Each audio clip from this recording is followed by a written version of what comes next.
Good morning, friends. Today we're going to be going through a song that has been a companion of mine for about 7 years now, I think, and it's become a very dear friend over that time, and it helped get me through a particularly rough patch in my life. And so, like a friend who's there at your time of need, this song holds a special place in my heart. And so, with that sense of enthusiasm and reverence, I look forward to getting to share it together. But before we get to that, let's start with a prayer. Heavenly Father, Divine Mother, dearest friend, beloved God, great masters, Jesus Christ, Babaji Krishna, Lahiri Mahashaya, Swami Shri Yukteswar,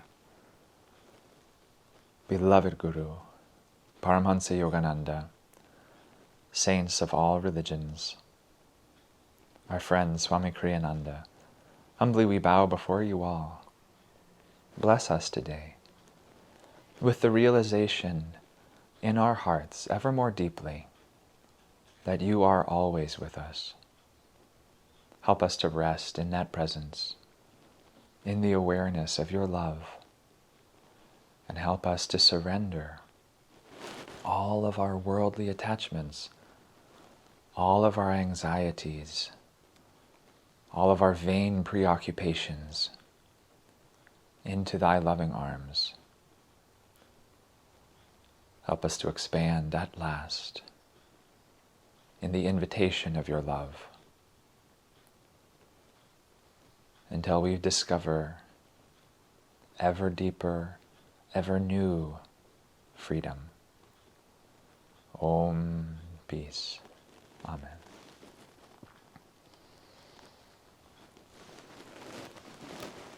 So, our song for today is Swami Kriyananda's I Live Without Fear.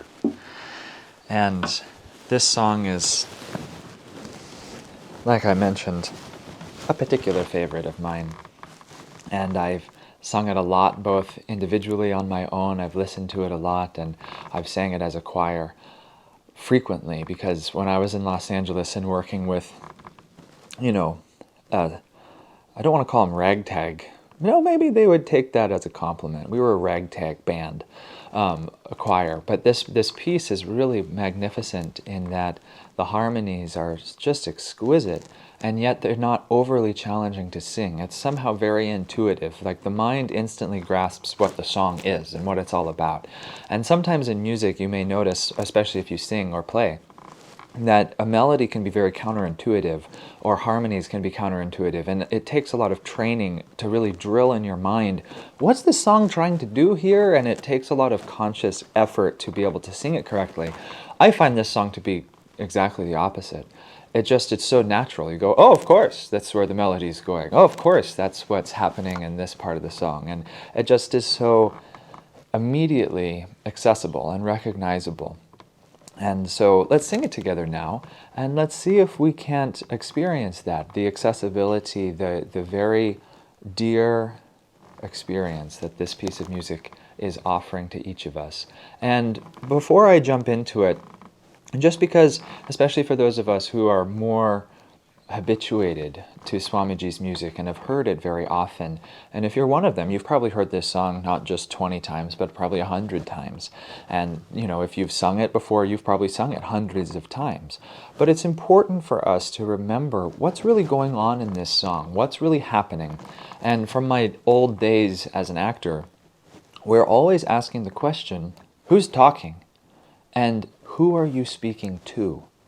And this is a great question to ask in relationship to Swamiji's music. And for me, it's been very helpful to dive deeper into really being able to draw on the piece for what it is, a bridge to higher consciousness. Because when we pay attention to these details, we get closer to the origin point of inspiration behind the song, rather than just repeating it mechanically. But this song, the title, I Live Without Fear, already is giving us a clue that this song is a declaration. This is one soul singing to God. This isn't Hello There, Brother Bluebell, which is the person singing to God in nature. This isn't The Secret of Laughter, where it's sort of an invitation to other people to come live in this higher stage of consciousness. This is between you and God alone. This is almost more like chanting. That when we chant, when we sit at a harmonium in front of our altar, it's just between you and God. And that if you're performing for anyone else, you're not really chanting yet. But it's until you feel that God is just behind the tenderness of your heart. That's when you're chanting. When you feel that God can hear you and that they are receiving your devotion, receiving your words, receiving your heart's call, that's when you're chanting. And to me, that's the same with this song. This entire song is really only a few thoughts. It's in fact only one thought expressed in slightly different ways to emphasize the same underlying reality. And we're going to discover what that is. But as we sing it together this first time, let's really try, each of us individually, to make the conscious commitment right here and now that this is not just a song, but this is a prayer, and that God can hear you, and that you are offering yourself in all sincerity through the portal of these words.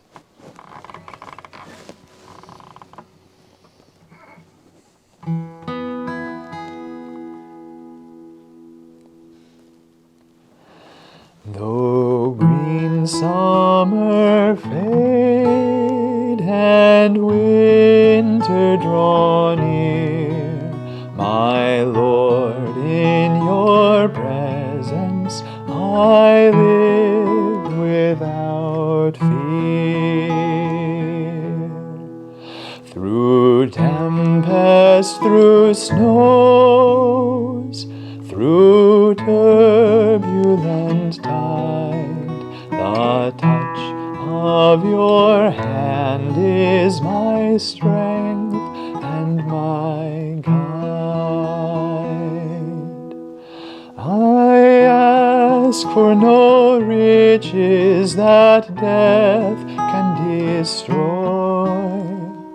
I crave only thee, your love and your joy. I ask for no riches that death can destroy. I crave only thee, your love and your joy. The dancers will pass, the singing must end. I welcome the darkness with you for my friend.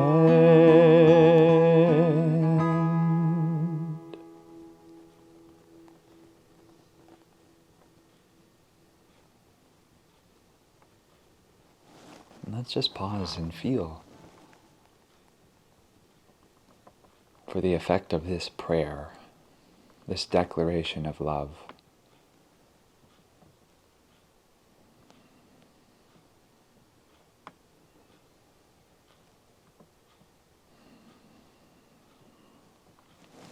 And just ask yourself, what has changed in your heart from listening to, or hopefully even singing this melody? What do you feel differently in your heart now? Do you feel a sense of freedom, a sense of detachment from material conditions, circumstances, trials, tribulations, persecutions? Do you feel a freedom in the knowing that if you have God, that you are free? That's what this song is all about. That's what the song does to me. And isn't it incredible how it takes you from point A to point B? But really, there's not a whole lot that the song is talking about. He's not giving profound, complicated spiritual philosophy. This is a single prayer, a single thought, woven through 4 verses of beautiful music to bring us to that conclusion. I welcome the darkness with you for my friend. And that if we can do that we don't need anything else in life, but we can finally be at peace. We can finally let all worries, all anxieties, all fears rest. So now let's take a look at some of the verses, because to me the secret of this song is actually the lyrics. And that if we really pay attention to the lyrics and really mean them, really understand what they're saying, really appreciate them too, then the whole song comes alive. Because to me, like I mentioned, the melody is beautiful and it uses a lot of wonderful tension and resolution. But to me, the melody is very natural. There's no real curveballs. It's just the melody perfectly expresses the feeling of the words. And so if you understand the words, the melody instantly registers. So let's take a look at those words together. He says in the first verse, "Though green summer fade and winter draw near, my Lord, in your presence I live without fear." What an incredible first verse of poetry. I mean, just consider that. Though green summer fade and winter draw near. And of course, we're not talking about the literal seasons, but we're talking about the seasons of life. That all of our hopes and ambitions and dreams and all of the beauty that we hope to create, even though, as we learned in the hill that was Tara, no glory can last, even though inevitably all the things that we endeavor to do or that the world will try to define success by will be drawn towards winter, even our own life, our own health, whatever it may be. My Lord, in your presence I live without fear. Then the second, through tempest. And the second verse is really just a deepening, a refinement, a deeper declaration of one's love. Through tempest, through snows, through turbulent tide. And just think about each of those individually. How many times have you felt tempest-tossed in your life? That you felt that as Master Yogananda said in his poem, God, God, God, though the winds of trials shriek and whirls howl around me, through tempest, through snows, through turbulent tide, the touch of your hand is my strength and my guide. And I mentioned this song was a particular companion of mine during a challenging period of my life, and I was struggling with a deep sense of loneliness and I think actually some depression and a sense of purposelessness and isolation. And I remember weeping alone in my apartment on the floor, just feeling completely powerless in the face of my own grief and my own troubles and unable to resurrect myself from their grips. And by the grace of God, I had the inspiration to listen to this song. So I went and I found a recording of it, and I just listened to that recording on repeat about 10 times. And I just sang it with the recording over and over and over again. Through tempest, through snows, through turbulent tide, the touch of your hand is my strength and my guide. Because he's not saying through tempest, through snows, through turbulent tide, the adamant power of my will is my strength and my guide. There's no part of this song that declares personal power. There's no part of it that says, I have any strength on which to stand. This song is constantly saying, I have nothing if I'm not with you. But if I'm with you, I have everything I need. And so in the midst of that challenging experience for me, this song was a perfect antidote, because I felt completely powerless. I felt completely disconnected from any real ability to change my own life. But I could pray to God, just let me feel the touch of your hand. That will be my strength and my guide. And this music itself is so masterful in the way it plays with tension and resolution that you feel that touch when you hear this song done well, when you sing it with all sincerity. The touch of your hand. The touch of your hand is my strength and my guide. on that note where guide lands, it's a resolution. It's a declaration that God is there with you, that you don't have to reach, but He's already with you as soon as you ask the prayer. That's what the music is saying, isn't it? That it's not constantly questing, but it's saying, this is my living experience. My Lord, in your presence, I live without fear.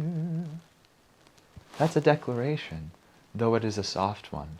It is a recognition of a truth. Then we go on into the third verse where it's like the energy has gone from this interiorized recognition and a deep soul call to God to a recognition of the freedom from the world that this brings. I ask for no riches that death can destroy. I crave only Thee, your love and your joy.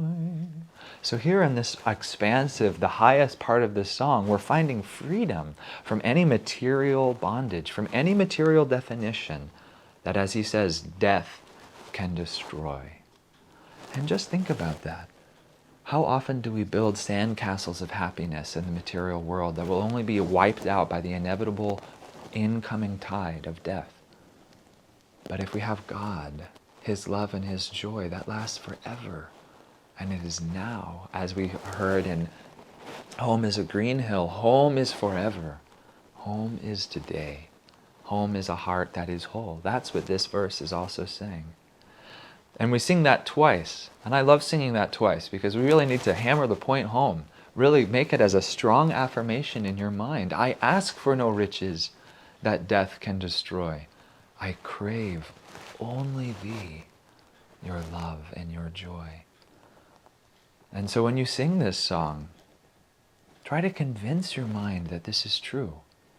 And even if you can't convince your mind that this is entirely the only desire in your heart, convince yourself that this is what you hope to be the only desire in your heart.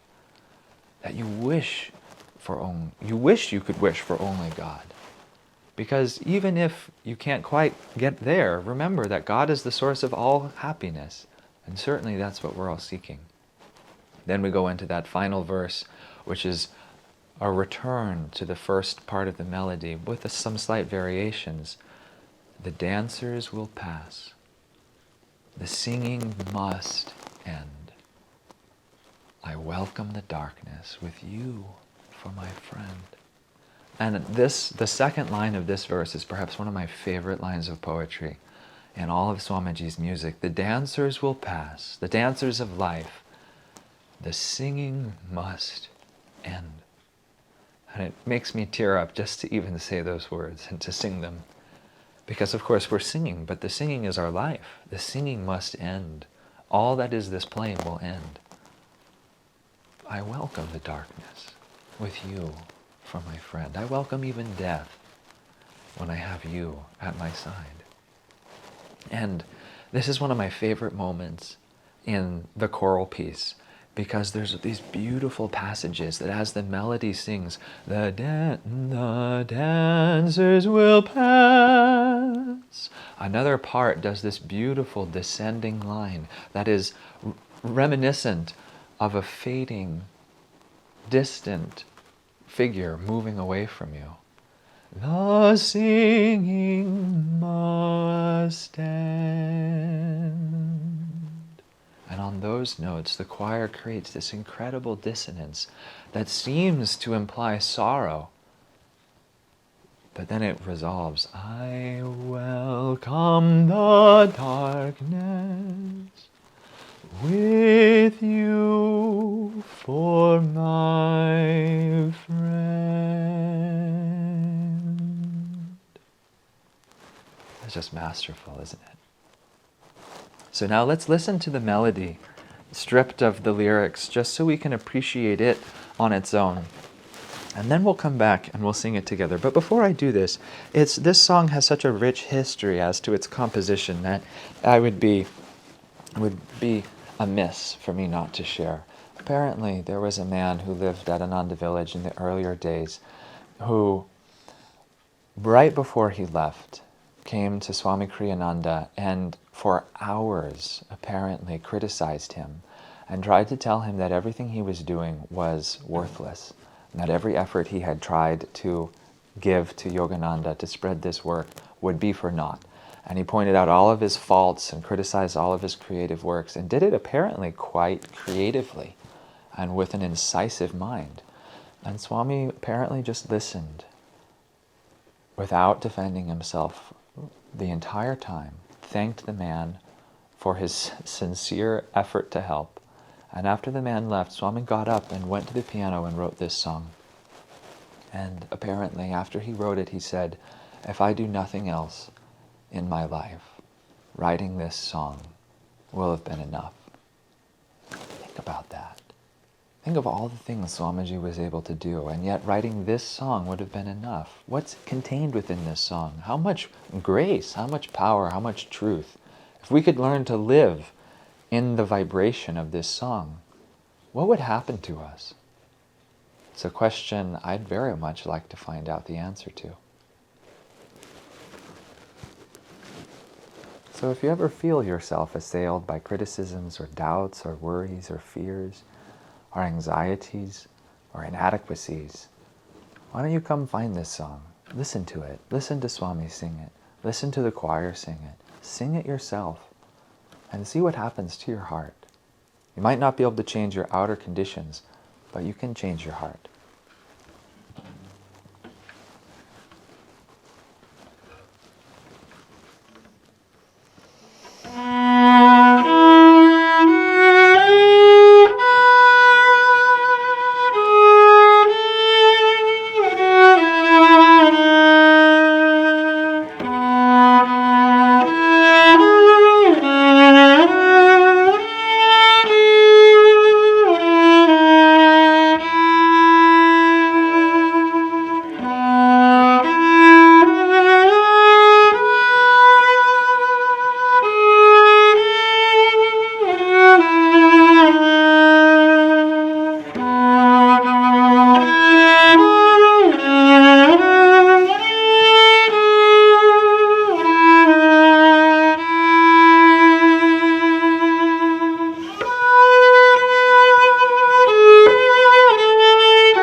Let's sing together. Though green summer fade and winter draw near, my Lord, in your presence I live without fear. Through tempest, through snows, through turbulent tide, the touch of your hand is my strength and my guide. I ask for no riches that death can destroy. I crave only thee, your love and your joy. I ask for no riches that death can destroy. I crave only thee, your love and your joy. The dancers will pass, the singing must end. I welcome the darkness with you for my friend.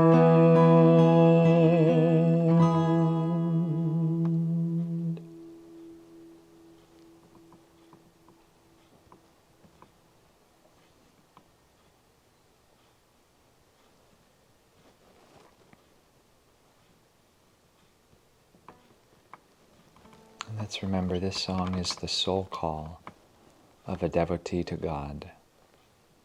This is your soul call to God. Feel the freedom in the heart that it brings. The expansion, the freedom, and most of all, of course, the love. And I invite you to sing this song, pray this song, mean this song. Take it with you under every circumstance. Use it as the antidote to every disappointment. And let's see what happens to our hearts. So until next week, friends.